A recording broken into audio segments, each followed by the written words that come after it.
All right, welcome to part 4 of our video series. And if you've ever had a prospect say no to your business, this video is going to reveal why that happens and how to avoid it.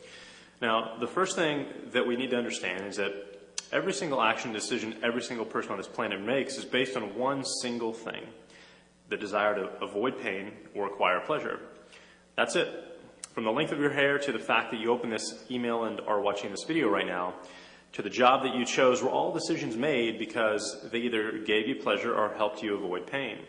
Now, this is very important for you and I as networkers to know, because it's really going to allow us to do our job, which is to market and promote much more effectively. For example, when our prospects say no, it's really because they perceive the pleasure they were going to gain from starting a home business didn't outweigh the pain of the startup costs or moving outside their comfort zone, right? Now, you can get them over this perceived pain by really positively pumping up their emotional states. And this is what you see at home meetings or on big conference calls, right? See, every single thing we buy stems from emotion. You bought the clothes that you're wearing right now because of how they made you feel. You chose the car that you're driving because it's nice and it makes you feel proud, or possibly because it was inexpensive and you felt great saving the money, or because you avoided the pain of spending too much money that you didn't have, right? You bought into your business because it gives you a feeling of hope that you can achieve more, or possibly because it's going to eventually help you avoid the pain of going to a job that you really, really don't like. So if you want to get fewer no's and more yeses when you prospect, you really need to understand that buying into a business and a dream is based on emotion. Now, think about that. How is buying into this business going to make your prospects feel better? How is it going to help them avoid pain? Well, once you've communicated the benefits that can come from your business, you really need to help them justify their decision with logic, which is what all of us do. You really bought that new Lexus, and we're going to pretend you just bought a Lexus, right? Because of how it made you feel, but you're probably telling yourself and telling everyone else that you bought it because it's a brand new hybrid Lexus. It gets you more miles per gallon, which is much better for the environment, right? So it's funny how that works. You bought into your business because of how it made you feel if you were to triple your income, right? But you justified the decision to get started with that business probably because it was a ground floor of opportunity of some kind, or it had an experienced management team or a brand new spectacular product. Who knows? Bottom line is that you probably justified the decision you made with some kind of logical reason. Now, you need to be careful though, because getting started has to be your prospect's idea, not yours. Now, if someone gets involved and comes to a really exciting overview call or a really exciting meeting in your local town, and their emotional state just gets really pumped up by the people and the presenters, the people who are putting it on, in order to really inspire them to become a distributor right then and there on the spot, it's probably going to backfire on you once that emotional state wears off. This is called buyer's remorse. That's what happens when any talented salesperson is put in front of someone who doesn't really know what they want. Now, again, if you want a prospect to become a distributor, make sure that it's their idea, because once someone has had the time to completely digest this decision, they become extremely committed and they're in it for the long haul, which is exactly what you want in a team member. Now, the best way to allow someone to sell themselves is to continually market to them over a period of time. And everybody's different.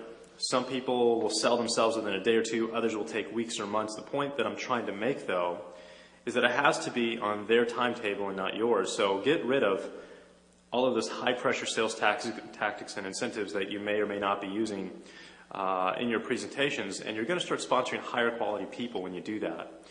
Now, what we're really talking about here is just psychology. And there are actually 6 different key points regarding human nature that you really need to know in order to be the most effective marketer possible. And I'm going to share 3 of those with you right now today. I've already given you the first. And the second is that most people are lazy. Sorry to say that. They want better, faster, and cheaper, right? That's the American way these days, unfortunately. But as a marketer and as an entrepreneur who doesn't have any of those characteristics, which hopefully you and I share, anytime you can pre-package or manufacture an end result for someone, you're probably going to sell a whole lot of that product or service. Now, think about diet pills.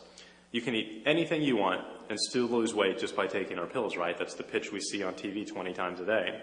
Look at lead generation companies. Most people don't want to go out and learn how to market or produce their own leads. They'd rather pay a lead company to go out and do that for them. Now, I'm sure you probably get the idea from just those two examples alone, and I'm sure you can think of many more yourself. But the third characteristic, or the third trend that I want to talk about real quick, is that most people would really rather learn how to do something than actually go out and do it. The people out there like to purchase hope of a result instead of actually going out and working for that result. And I'm sure you've seen the evidence of this process many times over in your business.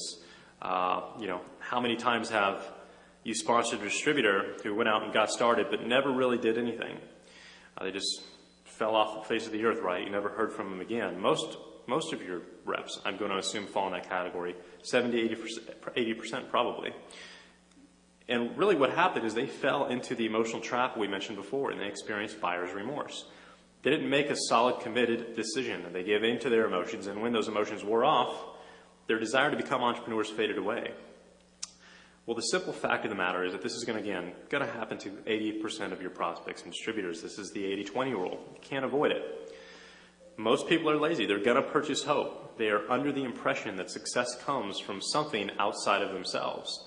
Now, if you don't come to the table with that knowledge, it's really going to have a major impact on your bank account. Much more so than you could possibly imagine, but there is definitely something that you can use in order to turn this into an advantage and actually turn these people into a profitable part of your business model. And you have to. You really don't have a choice anymore because they're going to make up the majority of all of these prospects that you're spending a ton of money on through your advertising to create, right? So now that we know a little bit more about what makes us as people work, what makes us buy, what makes us respond to an offer, let's talk about that problem. And it's a pretty big one in this industry, and it's profitability. 9 out of 10 business owners in this industry are going to end up spending more money than they ever make, which means there's a very good chance right now that you were probably one of them. That's okay. I was in the same position for over 6 years. Honestly, it's almost like a rite of passage in this industry. It's kind of like a battle scar, shared by those of us willing to seek and go out and fight for financial independence. There's always going to be a price to pay for your education. That's all there is to it.